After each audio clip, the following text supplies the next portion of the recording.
നമുക്ക് പഠിക്കാം ഷേപ്പുകളെ പറ്റി. നമുക്ക് അനുയോജ്യമായ ഷേപ്പ് നിർമ്മിക്കുന്നതിന് ഒന്നുകിൽ ഇവിടെ ഹോം ടാബിൽ നിന്നെടുക്കാം, അല്ലെങ്കിൽ ഇൻസേർട്ട് പിന്നെ ഷേപ്പ് ഇങ്ങനെയും ചെയ്യാം. നമ്മളുണ്ടാക്കിയ ഷേപ്പുകളിൽ ചെറിയ മാറ്റങ്ങൾ വരുത്തുന്നതിന് ഇവിടെ എഡിറ്റ് ഷേപ്പ് എന്ന ഓപ്ഷൻ എടുത്ത് ഇതിൻ്റെ ഓരോ പോയിൻറ്റും മാറ്റാവുന്നതാണ്. ഒരു ചെറിയ ഉദാഹരണം കണ്ടോളൂ.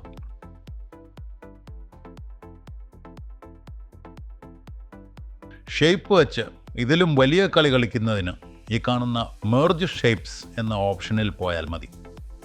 ഇവ ഉപയോഗിച്ച് ഇല്ലസ്ട്രേറ്ററിലും മറ്റുമൊക്കെ ചെയ്യുന്നത് പോലെ പല രീതികളിൽ ഷേപ്പുകളെ നിർമ്മിക്കാൻ സാധിക്കും.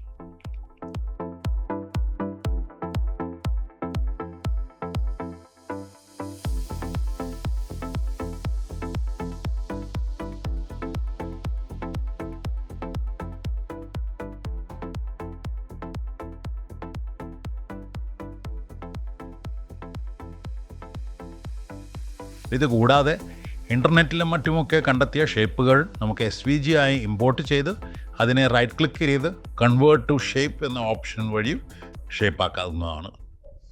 ഭൂഗോളത്തിൻ്റെ സ്പന്ദനം PPTയിലാണ് മക്കളെ.